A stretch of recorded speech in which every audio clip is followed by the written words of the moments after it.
부터 5주에 걸쳐서 가장 신앙의 기본이 되는, 신앙의 뿌리가 되는 하나님의 말씀을 5가지의 진리의 말씀을 통해서 다 전하게 되었습니다. 그리고 오늘부터는 다시 그 전에 계속 진행됐던 요한복음의 말씀을 이제 계속 전하려고 하는데요. 요한복음의 말씀이 어느덧 50회를 전했습니다. 자, 오늘 말씀을 통해서 함께 생각할 수 있는 것은 붙어 있으라라는 다. 옆에 분하고 인사합시다. 붙어 있읍시다. 인사합시다.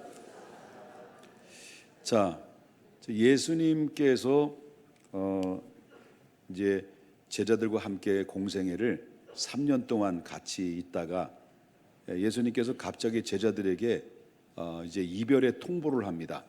이제 내가 떠날 때가 됐다.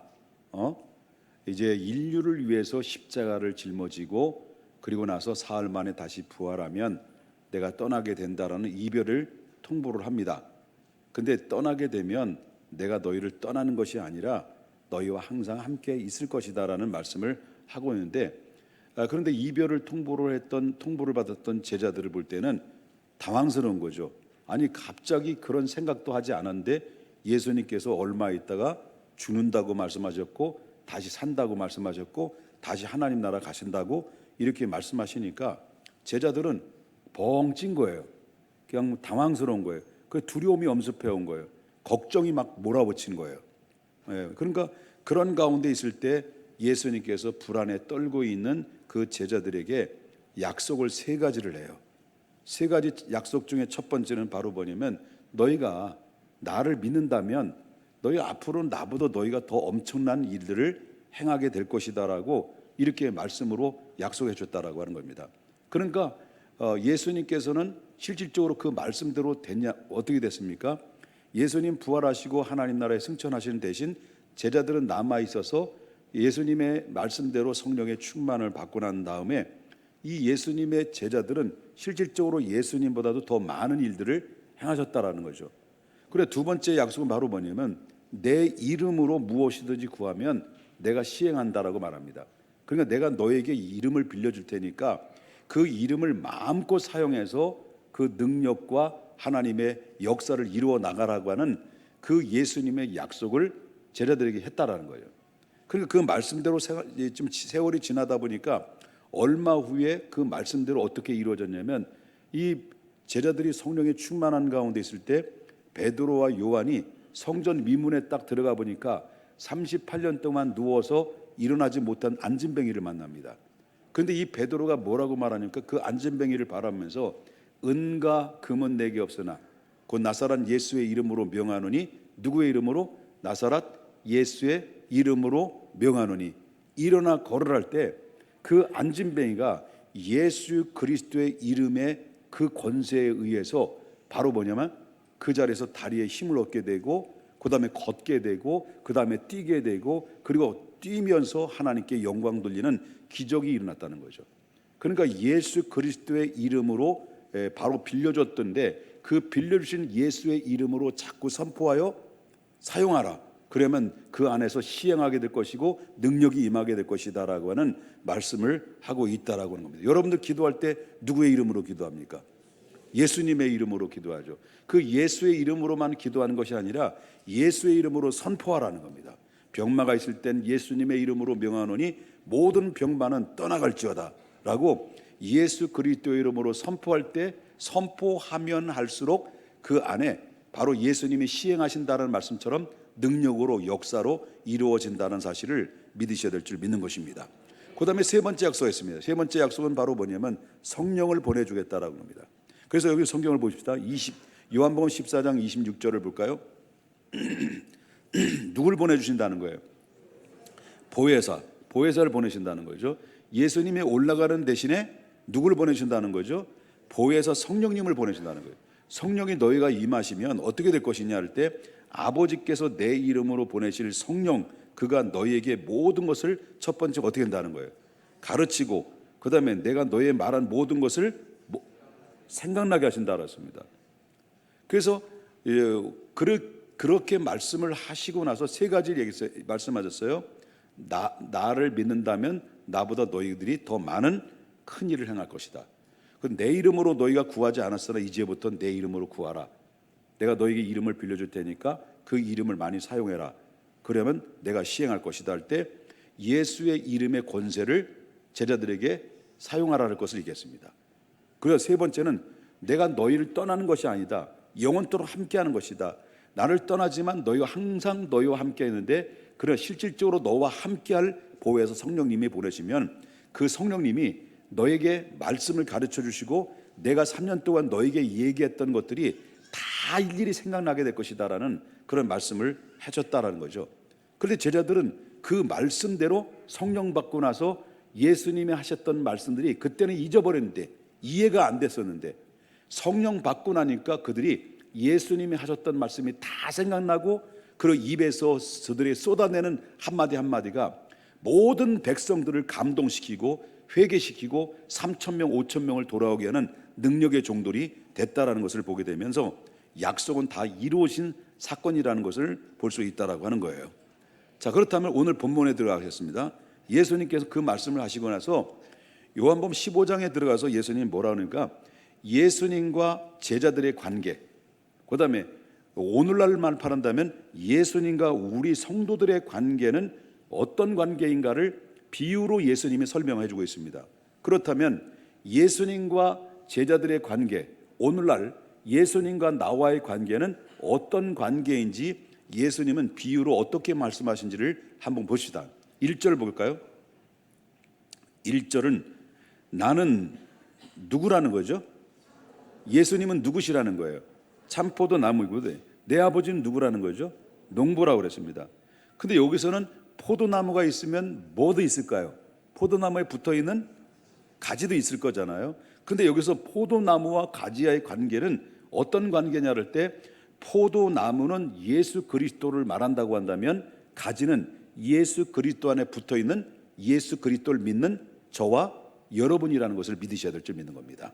그리고 예수님은 포도나무고 우리는 누구예요? 가지라는 거죠. 그리고 이 예수 그리스도와 우리와 관계는 어떤 관계냐고 말한다고 한다면 절대적으로 떨어질 수가 없는 생명적 관계, 유기적인 관계, 절대적인 관계라는 것을 성경에서 말해주고 있다라고 하는 거예요. 그래서 만약에 포도나무 가지가 포도나무에 붙어 있지 않으면 절대로 바로 생명적 관계나 유기적인 관계나 절대적 관계를 유지할 수가 없다는 건데, 즉 이건 뭘 의미합니까? 죽음을 의미한다는 거죠. 그래서 오늘날 마지막 이 시대는 누구에게 꼭 붙어 있어야만이 사는 거예요? 예수 그리스도에게 꼭 붙어 있어야만이 사는 것이다라는 것을 이야기하고 있다는 거예요. 여러분, 우리가 예수 그리스도를 떠난다는 것은 뭘 의미합니까? 예수님으로부터 생명적 관계나 유기적인 관계나 바로 절대적 관계에서 바로 그것은 가질 수도 없을 뿐만 아니라 우리의 삶의 현장에서 풍성한 열매를 기대할 수가 없다라고 하는 것입니다. 그래서 오늘 이 시대가 아무리 어렵고 힘들고 고달픈 인생으로 살아가는 이 환경 속에 산다 할지라도 저와 여러분은 누구에게 붙어 있어야 되냐? 가지는 포도나무에 붙어 있어야만이 생명을 유지할 수 있는 것처럼 오늘 이 시대, 특별히 말세의 시말에서 우리가 살아가는 우리 믿음의 성도님들은 어렵고 말세가 다가오면 다가갈수록, 죄악이 관영하면 관영할수록 바로 타락의 온상이 되는 이런 가운데서 이 세상을 쑥대밭으로 만드는 그런 환경 속에서도 우리는 믿음의 사람들은 절대적으로 예수 그리스도에게 밀착 관계가 되어야 된다라고 하는 것입니다. 절대적으로 붙어 있어야 된다라는 것이죠. 그래서 여러분 15장 5절을 보겠습니다. 나는 누구라 그랬습니까? 포도나무요, 너희는 뭐라 했습니까? 가지라 했습니다. 그가 내 안에 내가 그 안에 거하면 사람이 열매를 많이 맺나니 나를 떠나서는 너희가 뭐라는 거예요? 아무것도 할 수 없다라는 거죠. 그러니까 이 가지가 포도나무에 붙어 있기만 하면, 가지가 포도나무에 절대적으로 밀착 관계가 되기만 한다고 한다면 나무로부터 끊임없이 진액을 공급받게 됩니다. 끊임없이 진액을 공급받게 되면 어떻게 됐습니까? 그 안에서 그 가지는 싹이 나기 시작하고 싹이 난 곳에 꽃이 피게 되고 꽃이 핀 곳에 열매를 맺게 되는 것입니다. 이게 원리인 것처럼 저와 여러분이 예수 그리스도 안에서 꼭 붙어 있고 밀착 관계가 된다고 한다면 바로 그 안에서는 영적인 엄청난 생명의 능력이 그 안에서 싹이 나고 꽃이 피고 열매가 맺어서 우리의 모든 사람들이 감당할 수 없을 만큼 엄청난 평안과 기쁨과 풍성한 행복의 열매가 무성하게 맺어진다는 것을 여러분 믿으셔야 된다라고 하는 거예요. 그러므로 중요한 것은 내가 그리스도에게 붙어 있느냐라고 하는 겁니다. 지금 이 순간에도 내가 그리스도와 밀착 관계를 가지고 있느냐라는 이 질문 앞에 저와 여러분은 지금 도전을 받고 있다라고 하는 겁니다. 그렇다면 우리가 어떻게 해야만이 예수님과 생명적 관계와 유기적인 관계와 그다음에 절대적인 관계를 풍성하게 맺을 수가 있겠냐는 거예요. 그 비결이 뭐냐 할 때 그 비결은 매개체와 통로가 바로 뭐냐고 말한다면 말씀과 기도에 있습니다. 그 비밀이 있습니다. 그러므로 저와 여러분이 무슨 진액을 받아야 된다는 거예요? 예수 그리스도를 통해서 말씀이라고 하는 진액을 공급받아야 돼요. 여러분, 말씀은 무엇입니까? 여러분이 말씀을 듣고 있습니다. 여러분 앞에는 성경책에 들려져 있습니다.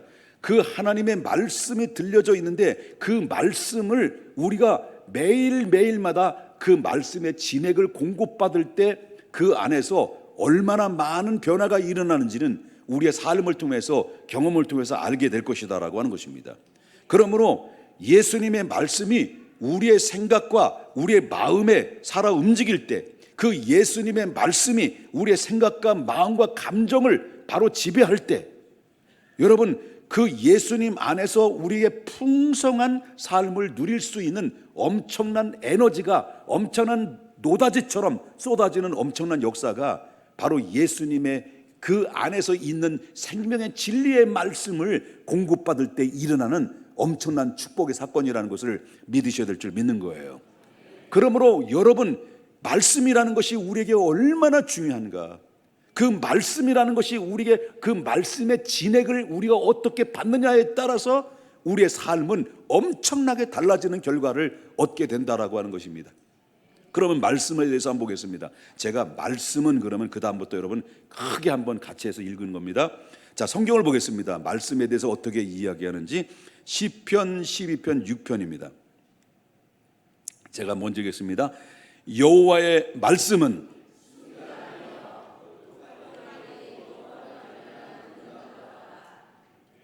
이거 아닌데 다시 한번 하겠습니다. 우리 큰 목소리로 믿음을 가지고 선포하는 겁니다. 여호와의 말씀은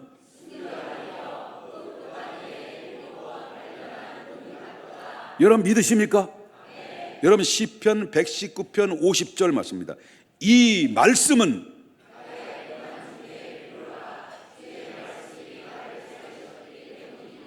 여러분 그 생명의 말씀이 여러분을 살리는 줄 믿으십니까?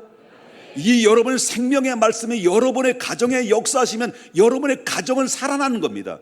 이 생명의 말씀이 고난 중에 있다 할지라도 이 말씀을 붙들고 이 말씀의 진액을 여러분이 공급받게 되면 어떤 실패하는 것 같지만 넘어지는 것 같지만 넘어지는 게 아닙니다. 화가 변화에 복이 되는 놀라운 역사는 여러분 말씀을 붙들 때 말씀의 진액을 공급받을 때 일어나는 엄청난 기적인 것을 믿으셔야 됩니다. 여러분 시편 119편 105편 보겠습니다. 주의 말씀은 믿으십니까? 잠언서 30장 5절 보겠습니다. 하나님의 말씀은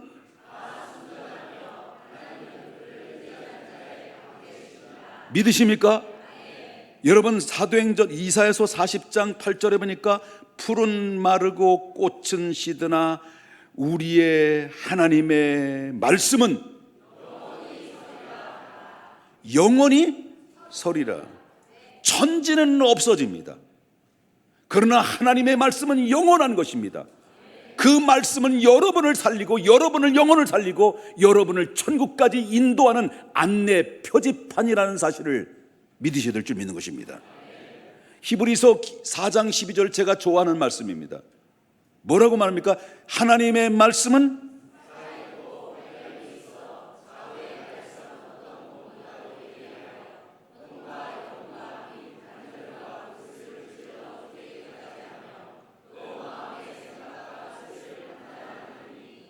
여러분 믿으셔야 될 줄 믿습니다. 하나님의 말씀은 살아있습니다. 생명력이 있습니다. 우리 영과 혼과 관절을 찔러 쪼개기까지 하며 우리의 마음과 생각을 다 감찰하시고 우리를 아시는 능력의 말씀이 여러분을 지배하면 여러분은 변화되는 것입니다. 여러분을 지배하면 여러분의 가정은 변화되는 겁니다. 여러분 이 교회를 지배하면 이 교회는 살아 꿈틀거리는 겁니다. 여호와의 말씀이 이 나라 민족이 선포되면 선포될수록 이 나라 민족은 흥망하게 될 수밖에 없다라고 하는 것입니다. 요한계시록 1장 그러므로 말미암아 우리의 사명은 무엇입니까? 요한계시록 1장 3절에 이 예언의 말씀은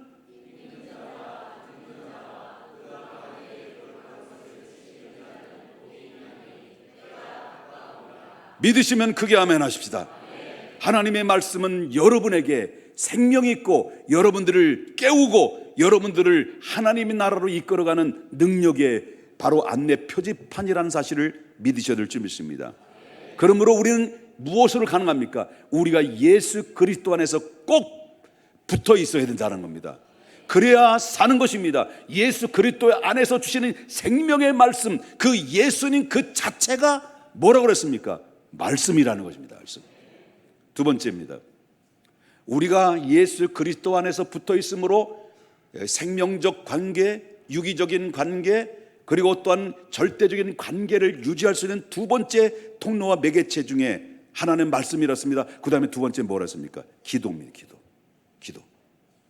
바로 우리 기도가 비록 작은 것일지라도 작은 것에서 큰 것까지 모든 고민과 기쁨과 주님 앞에 모든 상황을 솔직하게 표현할 때 그 기도는 저와 여러분이 올려드리는 그 기도는 어디로 올라가는가? 하나님 보좌에 올라간다는 것을 얘기합니다. 여러분 보겠습니다. 요한계시록 5장 8절을 보겠습니다. 기도란 뭐냐? 내가 드리는 기도가 어떤 기도냐? 어느 정도 위대한가? 우리가 함께 기도하는 것이 그 기도가 얼마나 위대한가를 성경에서 그 비밀을 알려주고 있는데 우리는 이 말씀을 듣고 확신 가져야 됩니다. 요한계시록 5장 8절입니다. 그 두루마리를 취하심에 네 생물은 바로 천사들입니다. 네 생물과 24 장로들이 그 어린 양 앞에 엎드려 각각 검은 고와 뭐가 가득한 거예요? 향이 가득한 무슨 대접? 금 대접을 가졌으니 이 향은 누구의 기도라는 거예요? 성도의 기도라는 거예요. 바로 우리가 기도하는 그 기도들이 모아져서 하나님 보좌 앞에 부음받는데 그 기도의 향이 뭐라고 말했습니까? 그 기도는 향기로운 향이라 했습니다.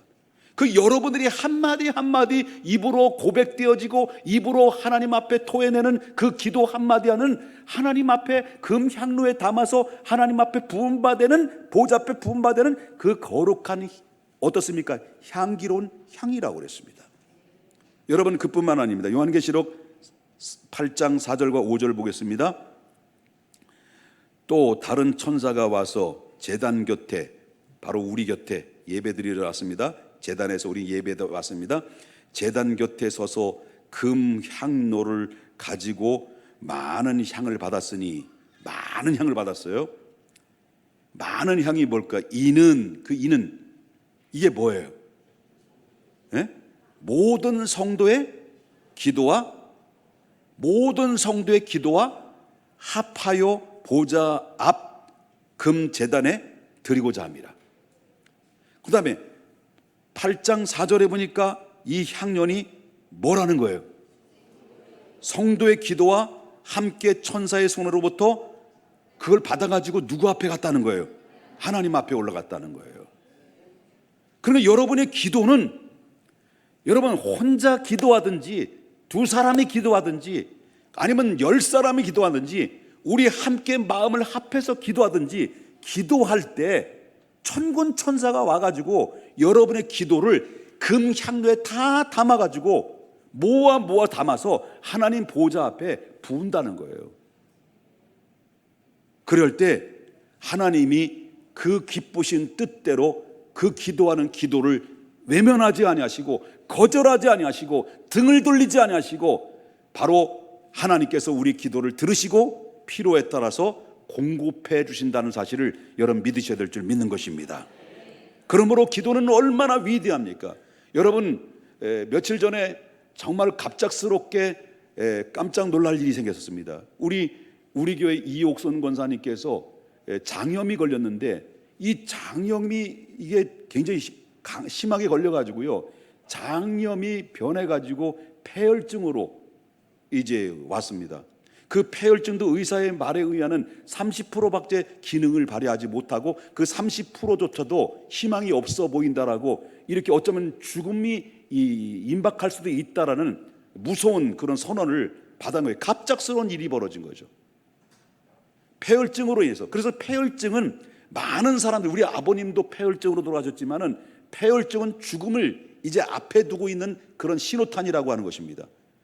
이런 상황이 있으니까, 그래서 전화를, 제가 이옥선 권사님하고 통화를 하면서 너무 힘들어하고 너무 고통스러워하는 그 신음소리가, 너무 괴로워하는 모습을, 그 소리를 들려줬습니다.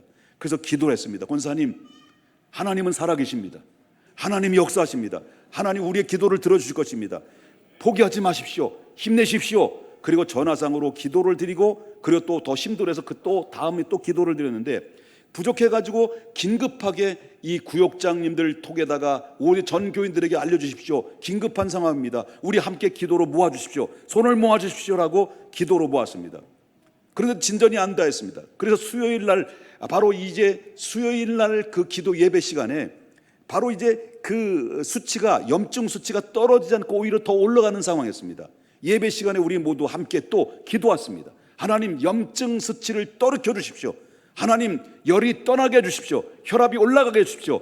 바로 폐혈증에서 다시 살아나셔서 다시 하나님 살려주십시오라고 수요일 날 예배를 드렸는데, 그리고 합심해서 기도했는데 하나님의 그 기도를 들으셔서, 물론 나는 그렇게 믿고 있습니다. 의사의 성도 외대하지만은 그 긴급한 상황 속에서 전 성도가 하나님 앞에 기도했을 때, 기도가 끝난 다음에 그 수요일 밤부터 바로 염증 수치가 뚝뚝뚝뚝 떨어지면서 바로 정상의 수치까지 내려오는 기적을 경험하게 됐습니다. 저는 이 모든 변화는 물론 의학적인 학술의 능력이 있다지만은 이 급한 상황 속에서 믿음으로 하나가 되어서 함께 기도했을 때, 그 기도는 천군 천사가 그 기도를 모아서 금향로로 하나님 앞에, 보좌 앞에 부어뒀을 때, 급한 상황 속에서 하나님께서 바삐 움직이시고 하나님의 손길이 임하여 주시고, 의사의 손길과 의학의 손길로 인해서 하나님께서 급하게 회복시켜 주시는 놀라운 기적은 우리는 2번이나 겪었습니다. 개인적인 제 사돈 장로님이 그런 죽음이 임박한 가운데 있을 때 장례를 준비했고, 이제 장례식 복장도 다 맞춘 상태인데, 금요 기도회 때 우리 합심해서 기도했을 때 다음날 살아나셨습니다. 이런 모든 것은 바로 뭐냐면 기도의 능력인 것입니다. 바로 저와 여러분이 하나님의 말씀의 엑기스를 받고 여러분이 기도할 때 바로 예수 그리스도 안에서 붙어 있으면, 우리는 생명적 관계와 유기적 관계와 절대적인 관계를 통해서 우리는 행복해질 수 있다는 것을 믿으셔야 될 줄 믿는 것입니다. 그러므로 말미암아, 그러다 보면 어떻습니까? 이렇게 생명적 관계와 유기적인 관계와 그 다음에 절대적인 관계를 계속 유지하다 보면 우리는 자동적으로 하나님이 원하는 그런 거룩한 성품에 동참하는 자가 되는 것이고, 선한 열매를 맺게 된다는 것을 믿으셔야 되는 거예요. 먼저 열매입니다. 열매가 먼저가 아닙니다.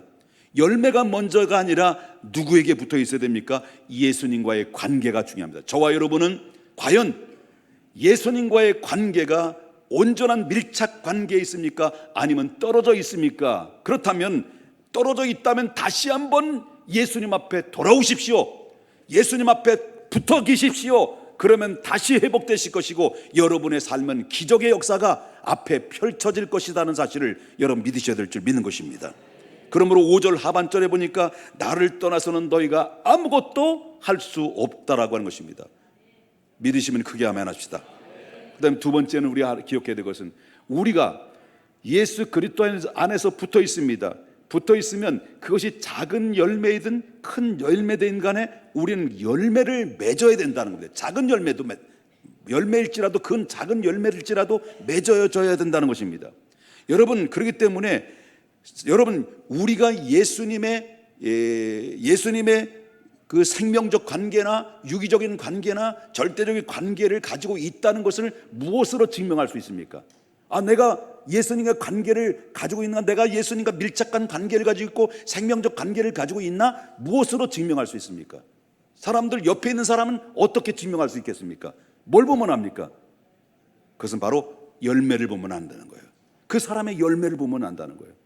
물론 그 사람의 열매 모양은 다양한 것입니다. 어떤 사람은 어떻습니까? 갈라디아서 5장 22절부터 23절에 보니까 오직 성령의 열매는 사랑과, 어떤 사람은 사랑이 있고, 어떤 사람은 희락이 있고, 어떤 사람은 화평이 있고, 어떤 사람은 오래 참음이 있고, 어떤 자비와 양선과 충성과 온유와 절제와 이 같은 것은 금지할 법이 없는데, 사람은 예수님께 붙어 있으면 자동적으로 열매를 작든지 크든지 다양하게 열매를 맺을 수 없는데, 그 사람이 하나님께 붙어 있는 사람이냐, 생명적 관계를 가지고 있느냐라는 것은 뭘로 아냐면 그 사람의 삶을 보면, 거기에 열매를 보면 안다는 거죠. 여러분들은 옆에 있는 분에게 인사하고, 열매가 있어 보이네요, 인사합시다. 여러분, 열매는 아주 크지 않아도 됩니다. 아주 중요한 것은 작은 열매라도 맺기를 시작하면, 작은 열매라도 맺기 시작을 하게 되면 그것은 예수님과 연결되어 있다라고 하는 증거예요. 그러므로 작은 열매라도 맺으려면 그 어느 것보다 해야 될 것은 방해되는 것, 이런 것들을 점점 제거할 필요성이 있습니다. 그래서 특별히 불평과 원망과 이런 것들은 바로 예수님의 동행하는 삶 속에서 절대적으로 방해가 되니, 이런 것들도 예수님으로 자꾸 제거하는 그런 훈련이 필요하다는 것입니다. 어떤 형식이도 마찬가지입니다. 예배도 마찬가지입니다. 우리가 드리는 기도도 마찬가지입니다. 말씀과 이런 습관이 돼버리는, 습관화가 돼서는 안 된다. 형식주의 돼서는 안 된다. 절대적으로 하나님은 원하시는 것은 진심이 통하는 진실한 예배를, 진실한 말씀을 공급받기를 원한다는 것을 믿으셔야 될 줄 믿는 것입니다. 먼저는 바로 무엇입니까? 예수 안에서 예수님의 관계를 맺는 것입니다. 그러기 위해서는 예수님께 꼭 붙어 있어야 됩니다. 그래야만이 그 다음에는 작은 열매라도 맺을 수가 있습니다. 그래서 여러분, 요한복음 15장 7절에 말합니다. 너희가 내 안에 거하고 내 말이 너희 안에 거하면 무엇이든지 구하라 그랬습니다. 그러면 구하는 대로 어떻게 된다는 거예요? 바로 이룬다는 거예요. 믿으시길 바랍니다. 그럴 때 더 큰 열매를 맺게 된다는 사실을 믿으셔야 될 줄 믿어요.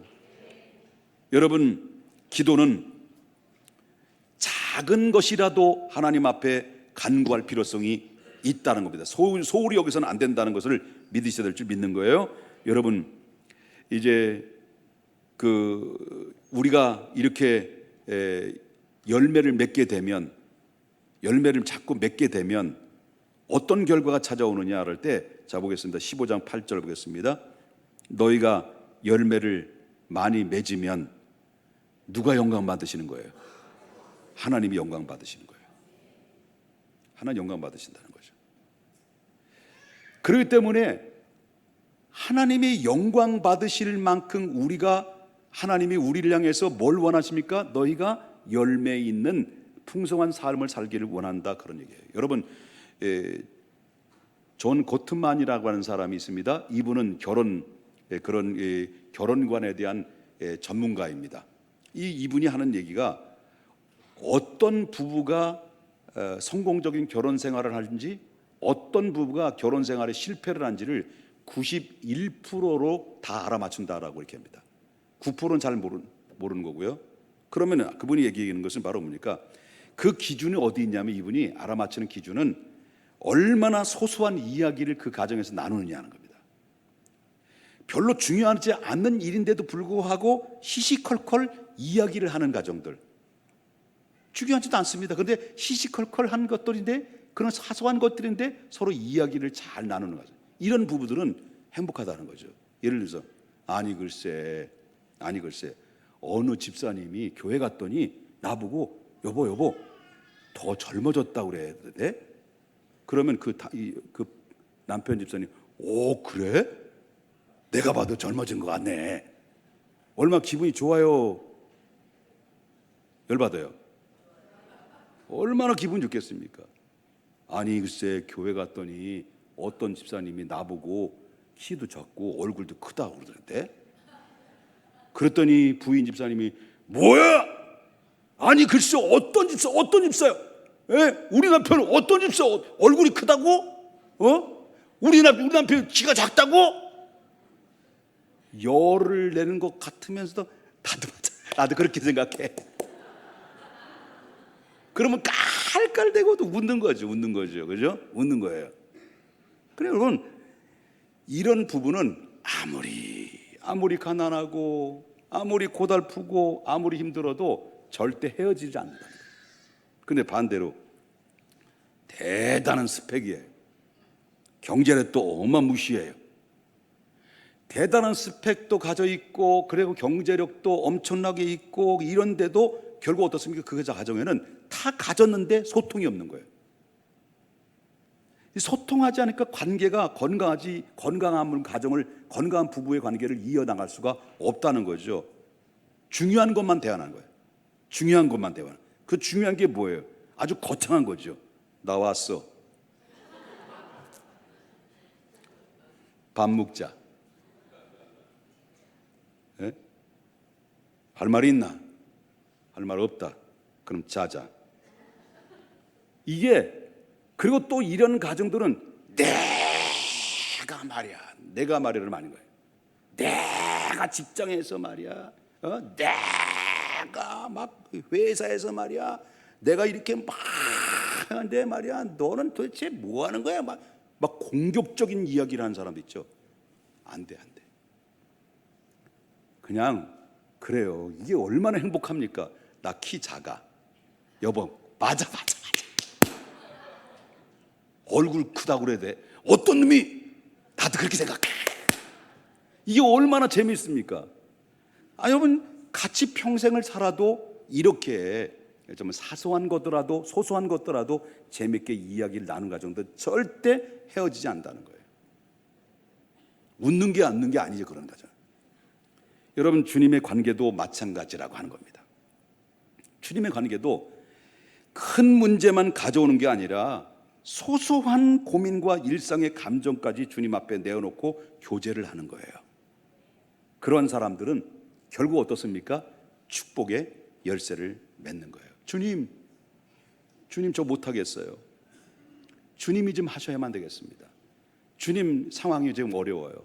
주님이 좀 개입하십시오. 이게 간단한 겁니다. 주님, 내가 힘들어요. 이게 간단한 겁니다. 이 간단한 대화가, 일상적인 대화가 소소한 대화인지 모르지만은 이 대화가 계속 지속되는 게 중요하다. 이게 쌓여지게 되다면 바로 뭡니까? 바로 거기에는 엄청난 가치 있는 생명적 진액을 공급받으면서 전혀 흔들림 없이 견고한 풍성한 열매를 무럭무럭 맺게 되는 놀라운 역사가 일어나게 된다라고 하는 것입니다. 믿으시면 아멘 하십시다. 저희 막내딸이 솔지가 지난주 수요일 날 이제 졸업을 했어요. 아주 몇 년 만에 졸업한지 몰라요. 졸업한 이 녀석이 지 애비 닮아가지고요. 이 털털 맞아요. 그러니까 이 졸업식을 하는데 가운을 미리 예약을 해야 이 졸업식장에 가운들을 빌려줄 수 있는데 얘가 이제 가운을 빌리는 것을 예약을 안 한 거예요. 지혜비가 옛날 그랬었거든. 그래가지고 이 가운을 안 입어가지고 할 수 없이 가운을 빌릴 수도 없고 그래가지고 얘가 사복을 입고 그냥 졸업식에 참여한 거예요. 그러니까 이 큰일 났다는 거예요, 얘가. 그래서 야, 그러면 내가 박사 가운인데 박사 가운 빌려줄까? 그건 표시가 있어서 안 되지. 그러면 우리 교회 장로님 가운들이 있는데 그 장로님 가운 비슷할 걸 빌려줄까? 그랬더니 그것도 안 되는 거예요. 그래가지고 얘 사복 입고 그냥 다른 친구들 다 거기 틈새 끼어가지고 그냥 졸업식을 하는데 얼마나 미안합니다. 죄송합니다. 얼마나 쪽팔려. 그렇잖아요. 그런 가운데 있을 때 얘가 하나님 앞에 기도했대요. 하나님, 쪽팔려요. 하나님, 내가 지금 이 졸업하고 나서 사진도 찍어야 되는데 내가 사복 입으면 졸업한 것 같지 않잖아요. 그러니까 누가 내 동료나 같은 친구가 빨리 집에 갈 친구가 있었으면 좋겠어요. 빌려줄 수 있는 사람이 있었으면 좋겠어요. 라고 하나님 앞에 소소하게 기도한 거예요. 아니, 그 기도했더니 졸업 시작이 끝나자마자 어떤 자기가 아는 그 싱어송라이터과에 같이 이제 동생뻘이 졸업을 했는데 얘가 언니, 나 이제 빨리 집에 가야 되거든. 언니 이거 입고 사진 찍어. 그리고 나 가야 돼. 얘가 그리고 걔가 주고 가더라는 거예요. 그 입었어, 찍었어, 졸업한 것 같아. 그렇게 해서 졸업했어요. 그리고 얘가 하는 얘기가 하나님이 작은 것, 소소한 것 하나님께 기도했는데 작은 신음에도 외면하지 않으시고 내 기도를 들으시는 하나님이 너무 신기롭다는 거예요. 아니 다들 정신없이 사진 찍는 정신없는데 바빠가지고 제가 금방 가야 되는 상황에서 걔한테 와서 그 졸업복을 빌려줬다는 것이 그것이 너무 감사하다는 거예요. 이런 것 때문에 감사하는 것도 소소한 거죠. 그런데 이 아이는 뭡니까? 벌써 예수님과 밀착 관계로 이루어진 결과물이 아니었는가라고 생각이 됩니다. 하나님은 여러분의 작은 신음에도 외면하지 않고 들어응답하신다는 사실을 믿으셔야 될 줄 믿습니다. 하나만 더 말씀드리고 마치겠습니다. 자, 그렇다면 요한복음 15장 1절 다시 보겠습니다. 나는 참포도나무요 내 아버지는 누구라는 거예요? 그는 하나님이 어떤 분이라는 거예요? 예? 어려워? 하나님은 어떤 분이라는 거예요? 농부라는 거예요. 농부. 자, 농부가 포도원을 만들기 위해서 일단 기획을 합니다. 계획을 하고 거기다 땅을 파고 나무를 심어요. 그리고 포도나무를 심고 그 다음에 담을 치고 망대를 씌웁니다. 그리고 포도나무가 잘 자라도록 이 농부는 땅을 파고 거기에 거름을 넣습니다. 그리고 그러고 나서 포도나무를 재배합니다. 그래서 이 땀을 열심히 흘리면서 이 농부가 왜 땀을 열심히 흘리면서 포도나무를 가꾸는 이유가 뭘까요? 결과적으로는 그렇습니다. 결과는 포도나무에서 뭘 얻기 위해서 그런 거예요? 풍성한 열매를 얻기 위해서입니다. 여러분 1절을 보게 되면 나는 참포도나무요 내 아버지는 농부라고 그랬습니다. 5절을 보니까 뭐라고 그래요? 나는 포도나무요 너희는 뭐라고 그랬습니까? 가지라고 그랬습니다. 그러므로 우리는 꼭 기억해야 됩니다. 내 삶의 현장이 하나님의 포도밭이라는 것을 기억해야 된다는 거죠. 그래서 우리가 저와 여러분이 누구의 이름으로 모인 곳이에요. 이것이 예수 그리스도를 믿는 믿음의 사람들이 예수 그리스도의 이름으로 모여서 이 시간 함께 모여 예배를 드리는 이 장소가 바로 뭐냐고 말한다면 하나님의 포도밭이라는 거예요. 이 포도밭에서 우리가 해야 될 일이 무엇일까요? 왜 여기 있을까요? 불평하고 원망하는 것이 아니라 따지지 말고 무조건 저와 여러분의 마지막 이 시대에 꼭 붙어 있어야 된다. 누구에게? 예수 그리스도에게. 주님께로부터 나오는 진액을 날마다 공급을 받아야 됩니다. 그래서 여러분이 나와서 하나님의 말씀을 들으면서 그 들음을 통해서 하나님의 진액을 계속 받다 보면 그 안에서 믿음이 생기고 그 안에서 소망이 생기고 그 안에서 하나님의 역사로 인해서 내 마음에 평안이 찾아오고 그리고 비전이 생기고 그러다 보니까 여러분 이렇게 믿음으로 소망 중에 한 발 한 발 딛고 올라가다 보면 어느 순간 하나님께서 원하시는 하나님이 영광을 받으실 수 있을 만한 그래 내 원하는 자가 바로 너다라고 할 만큼 내가 무엇을 원하느냐 너의 소원을 말해봐. 그럴 때 내 믿음대로 될지어다. 내 믿음이 너를 구원하느니라. 내 믿음이 크도다. 하나님께서 놀라운 역사로 하나님의 기적의 역사로 여러분들을 채워주시는 놀라운 결과물을 기대하시라. 개봉박두 믿으시면 아멘 하십시다. 이 믿음으로 마지막 때 저와 여러분이 해야 될 일이 뭡니까? 절대 떨어지지 마십시오. 절대 떨어지지. 여러분은 누구입니까? 예수 그리스도의 이름으로 하나님의 절대 주권으로 여러분을 불렀습니다. 바로 내가 너를 지명하였느니 너는 내 것이다라고 하나님이 여러분들을 찾아오셔서 당신의 자녀로 삼으신 이상은 바로 예수 그리스도 안에서 붙어있는 가지로서의 우린 존재 가치가 있는 사람들입니다. 그러므로 주님 오실 그날 때까지 바로 하나님 나라 임할 때까지 바로 예수 그리스도 안에서 꼭 붙어서 예수님의 진액의 말씀의 진액을 받고 기도함으로 말미암아 하나님과 바로 예수 그리스도를 통해서 생명적 관계와 유기적인 관계와 절대적 관계를 끝까지 유지해서 최후에 우리 모두 승리자가 될 수 있기를 바라며 최후의 찬란한 영광 앞에, 주님 앞에 정말로 위대하게 설 수 있는 하나님의 주인공들이 다 될 수 있기를 주 예수의 이름으로 선포합니다.